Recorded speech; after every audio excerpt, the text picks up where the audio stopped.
할렐루야, 엘리야교구 김우란 권사입니다. 저는 온몸에 퍼졌던 유방암을 깨끗이 치유하신 좋으신 하나님을 간증하기 위해 나왔습니다. 국가건강검진센터에서 2년에 한 번씩 건강검진을 받으라고 했는데 평생 큰 병 없이 잘 살았기 때문에 대수롭게 여기지 않고 한 번을 건너뛰어 4년 만에 건강검진을 받게 되었습니다.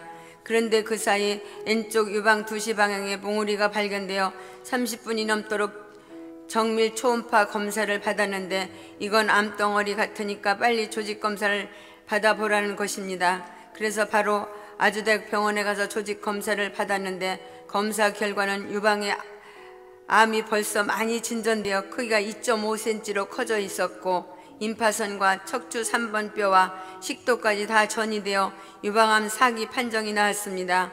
젊은 사람도 암에 걸리면 극복하기 어렵다는데 저는 나이 70살에 유방암 4기라고 하니 남편을 비롯해서 자녀들과 며느리들이 금방 죽는 게 아닌가 하는 절망 속에 빠지게 되었습니다.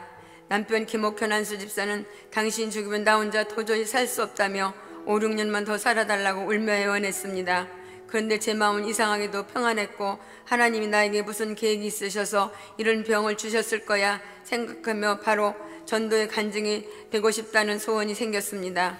그런데 그 치료의 과정은 그리 쉽지 않았습니다. 병원에서는 바로 항암 치료에 들어가야 한다고 했지만 병원 예약을 한 달 동안 뒤로 미뤄두고 그 사이 남편은 자신이 알고 있던 모든 건강 정보를 먼저 적용해 보기로 했습니다.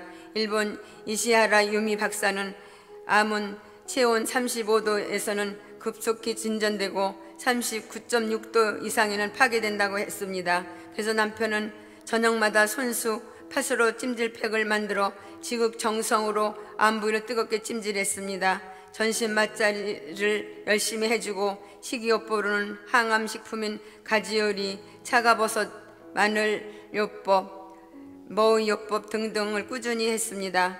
정말 한 달 동안 모든 지식과 사람의 노력 최선을 다해보았습니다. 그리고 한 달 후에 유방 초음파 검사를 다시 받아보았습니다. 그런데 생각과는 달리 암덩어리가 전혀 줄어들지 않는 상태였습니다. 그때 남편은 조금 당황을 했지만 바로 마음의 결단을 하더니 더 이상 자신의 지혜와 방법을 포기하고 이제는 절대적으로 하나님만 의지하고 치료에 임하자고 하였습니다. 그래서 남편과 저는 매주일마다 담임 목사님 방에 들어가서 안수기도를 받았고 지역 식구들과 함께 3일 동안 작정 예배를 드렸습니다. 그리고 모든 교육자분들과 권사님들과 집사님들께서 중보 기도를 해주셨습니다. 그때 당시 수요일 오후에 중보 기도로 모이기로 했는데 정말 많은 분들이 모여서 사랑으로 중보 기도해 주셨습니다. 저희 가족들도 간절히 주님을 찾게 되었습니다. 미국에 있던 큰아들 레는 다시 성경을 정독해 가면서 저를 위해 기도했고 둘째 아들도 다리 부상으로 인해 교회 생활이 뜸했던 상황이었는데 다시 신앙을 회복하며 손자 손녀까지 한세교회에 찾아와서 저를 위해 간절히 주님께 매달리기 시작했습니다. 그런데 이런 과정 속에서 하나님은 정말 기적을 나타내 주시기 시작했습니다. 첫 번째, 비싼 치료비에 관한 것입니다. 원래 암 치료 비용은 모든 것이 비쌉니다. 그런데 저희 부부는 그 어떤 암보험도 들지 않은 상태였습니다. 그래서 이 많은 치료비를 어떻게 감당할지 막막했지만 하나님은 정말 신기하게도 산전특약이라는 제도를 통해 국가 기본보험만으로 전체 치료비 단 5%만 내면 되도록 길을 열어주셨습니다. 두 번째 기적은 치료 과정에 관한 것입니다. 독하다는 항암주사는 그야말로 독극물입니다. 항암제는 암세포만 죽이는 것이 아니라 사람의 살아있는 정상세포도 죽여서 사람을 거의 죽음으로 몰아갑니다.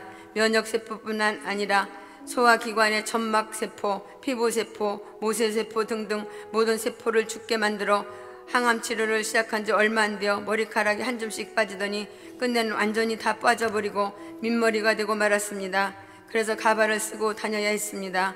그걸로 치료를 받고 돌아오던 날이면 입맛이 다 사라지고 끙끙 앓고 변비도 생기고 발가락엔 평생 없었던 무좀도 생기고 면역도 극도로 약해져서 감기에 걸리면 미움죽도 넘길 수 없고 말도 나오지 않았습니다. 이 모든 치료를 나이 70이 넘어서 감당하기 정말 어려운 것이었습니다. 용인 샘물 호스피스 병동의 말기암 환자를 위한 봉사활동도 중단할 수밖에 없었습니다. 그런데 정말로 제게 기적이 일어나게 됐습니다. 3번의 항암 치료 후에 페트시치 촬영을 다시 해보니 암세포 크기가 절반으로 줄어들었고 6번째 치료에는 유방의 모든 암세포가 사라졌을 뿐 아니라 그 회복되기 힘들다는 임파선과 식도 그리고 척추 뼈 속까지 퍼졌던 암세포까지 모두 깨끗이 되었다고 했습니다. 할렐루야. 이야기를 듣는 순간 너무 감사해서 어머 이건 정말 하나님의 은혜야, 하나님이 치료해 주셨어요 라는 말이 저절로 나왔습니다. 이 모든 영광 하나님께 올려드립니다. 3번째 기적은 하나님이 정말 저희 기도를 그대로 들어주셨다는 것입니다. 암에 걸리자마자 제 남편은 옆에서 눈물을 흘리며 저를 사랑해서 많이 안타까워했지만 제 입에서는 이상하게도 저는 괜찮아요, 하나님이 지금 데려가시면 천국에 가게 되니 좋고 살려주시면 하나님의 간증의 도구로 열심히 전도했으니 얼마나 좋은 일이냐고 항상 입으로 시인하고 다녔습니다. 그런데 정말 하나님은 그 입술의 선포를 들어주셔서 머리부터 발끝까지 완벽하게 치료해 주셨습니다. 그리고 모든 치료가 다 끝나고 나니 한세교회에서는 전도자학교가 열렸습니다. 저는 주님의 기적과 치료에 감사하며 매주 전도자학교 열심히 참여하고 있습니다. 그리고 다시 주신 건강으로 암 환자들을 위해 하나님의 역사하심을 전심으로 전하고자 병원 신방을 하고 있습니다. 처음 온몸에 암이 다 퍼졌다는 이야기를 들었을 때 주님의 계획이 무엇인지 궁금했습니다. 그런데 역시 하나님은 저의 고난을 통해 저희 자녀들과 남편의 믿음까지도 새롭게 하셨고 온몸에 퍼진 암도 치유하실 뿐 아니라 전도자가 되게 하셨습니다. 그리고 우리 막내 아들이 결혼 후 6년 동안 자녀가 없었는데 태의 열매를 열어주셔서 예쁜 손녀딸을 순산케 해주시기도 했습니다. 이 과정을 통해 사람의 지식과 노력을 포기하고 절대적으로 주님 앞에 엎드렸을 때 놀라운 치료를 행하시는 주님을 체험케 해주셨습니다.